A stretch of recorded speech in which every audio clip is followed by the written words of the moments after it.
దావీదు రాసిన 17వ అధ్యాయం. యెహోవా, న్యాయమును ఆలకించుము, నా మొరను అంగీకరించుము, నా ప్రార్థనకు చెవియొగ్గుము. అది కపటమైన పెదవుల నుండి వచ్చినది కాదు. నీ సన్నిధి నుండి నాకు తీర్పు వచ్చునుగాక. నీ కనుదృష్టి న్యాయముగా చూచును. రాత్రివేళ నీవు నన్ను దర్శించి నా హృదయమును పరిశీలించితివి, నన్ను పరిశోధించితివి. నీకు ఏ దురాలోచనయో కానరాలేదు. నోటి మాట చేత నేను అతిక్రమింపను. మనుషుల కార్యముల విషయమైతే బలత్కారుల మార్గముల తప్పించుకునుటకై నీ నోటి మాటను బట్టి నన్ను నేను కాపాడుకొని ఉన్నాను.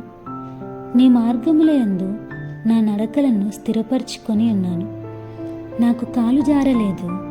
నేను నీకు మొరపెట్టుకొని ఉన్నాను. దేవా, నీవు నాకు ఉత్తరం ఇచ్చెదవు. నాకు చెవియొగ్గి నా మాట ఆలకించుము. నీ శరణు జొచ్చిన వారిని వారి మీదికి లేచువారి చేతిలో నుండి నీ కుడి చేత రక్షించువాడా, నీ కృపాతిశయములను చూపుము.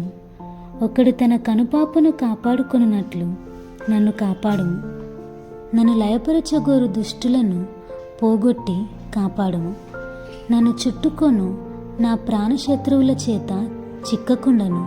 నీ రెక్కల నీడ క్రింద నన్ను దాచుము. వారు తమ హృదయమును కఠినపరుచుకొని ఉన్నారు.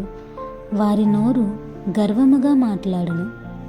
మా అడుగుజాడలను గుర్తుపట్టి వారిప్పుడు మమ్ము చుట్టుకొని ఉన్నారు.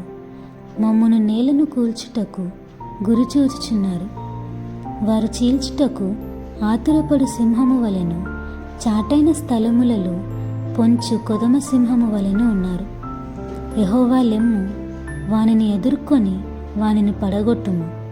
దుష్టుని చేతిలో నుండి నీ ఖడ్గము చేత నన్ను రక్షింపుము. లోకుల చేతిలో నుండి ఈ జీవితకాలములోనే తమ పాలు పొందిన ఈ లోకుల చేతిలో నుండి నీ హస్తబలము చేత నన్ను రక్షింపుము. నీవు నీ దానములతో వారి కడుపు నింపుచున్నావు. వారు కుమారులు కలిగి తృప్తి నొందుదురు. తమ ఆస్తిని తమ పిల్లలకు విడిచిపెట్టుదురు. నేనైతే నీతి గలవాడనై నీ ముఖదర్శనము చేసేదను. నేను మేల్కొనున్నప్పుడు నీ స్వరూప దర్శనముతో నా ఆశను తీర్చుకొందును. ఆమేన్.